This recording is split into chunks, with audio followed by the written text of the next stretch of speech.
ప్రముఖ గాయకులు దివంగత ఎస్పీ బాలసుబ్రహ్మణ్యం విగ్రహాన్ని ఆవిష్కరించారు. ఎస్పీ బాలు విగ్రహాన్ని మాజీ ఉపరాష్ట్రపతి వెంకయ్యనాయుడు ఆవిష్కరించారు. 7.2 అడుగుల బాలు కాంస్య విగ్రహాన్ని తూర్పుగోదావరి జిల్లాలో ప్రత్యేకంగా తయారు చేయించారు. విగ్రహావిష్కరణలో భాగంగా రవీంద్ర భారతిలో సాంస్కృతిక కార్యక్రమాలు ఆకట్టుకున్నాయి. బాలసుబ్రహ్మణ్యంకు ఇష్టమైన 20 పాటలతో 50 మందితో సంగీత విభావరి కార్యక్రమం ఏర్పాటు చేశారు. ఎస్పీ బాలసుబ్రహ్మణ్యం పరిపూర్ణ కళాకారుడని, నటుడిగా, సంగీత దర్శకుడిగా, వ్యాఖ్యాతగా నిలిచిన మహనీయుడని మాజీ ఉపరాష్ట్రపతి వెంకయ్యనాయుడు అన్నారు.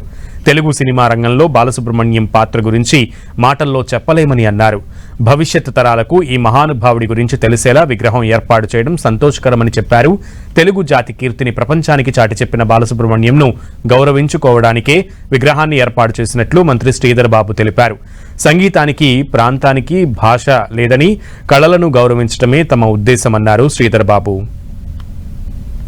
నిత్య కృషివరుడు అయిన శ్రీ బాలసుబ్రహ్మణ్యం గారిని గాయకుడిగా, గాత్రదాన కళాకారుడిగా, నటుడిగా, సంగీత దర్శకుడిగా, వ్యాఖ్యాతగా, మరి తనలో ఉన్న బహుముఖ ప్రజ్ఞతో ప్రేక్షకులకు ఆయన ఆనందాన్ని పంచారు. అలాంటి మహనీయుడి యొక్క విగ్రహాన్ని మనం ఈ కళా కేంద్రమైన రవీంద్ర భారతి ప్రాంగణంలో ఇవాళ ఆవిష్కరించుకోవడం, ఆవిష్కరణలో కూడా పక్కన ఆయన కన్నా ముందు దివికేగినట్టు యొక్క శ్రీ ఘంటసాల వెంకటేశ్వరరావు గారి విగ్రహం పక్కన పెట్టడం చాలా సముచితం అని చెప్పని, వారి కోరిక కూడా అదే అని చెప్పని నేను సందర్భంగా మనవి చేస్తున్నాను. శ్రీ బాలసుబ్రహ్మణ్యం గారి జీవితం సినీ సంగీత చరిత్రలో ఒక మైలురాయి.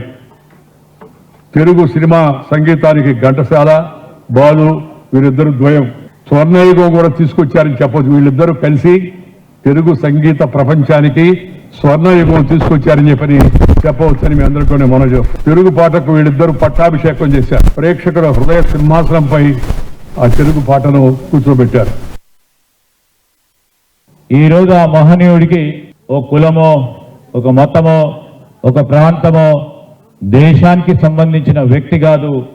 ఈరోజు ప్రపంచ స్థాయిలోనే మన తెలుగు జాతి కీర్తిని, మరి ప్రపంచ స్థాయిలో నిలిచిన వ్యక్తిని గౌరవించుకోవాలని ఈరోజు మా రాష్ట్ర ప్రభుత్వం ఎస్పీ బాలసుబ్రహ్మణ్యం గారి విగ్రహ ఆవిష్కరణ.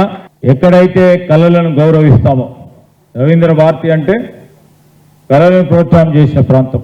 ఇదే ప్రదేశంలో మనందరికీ తెలుసు మరో గొప్ప గాయకుడిని, వారి విగ్రహాన్ని ఇక్కడ మనం పెట్టుకున్నాం.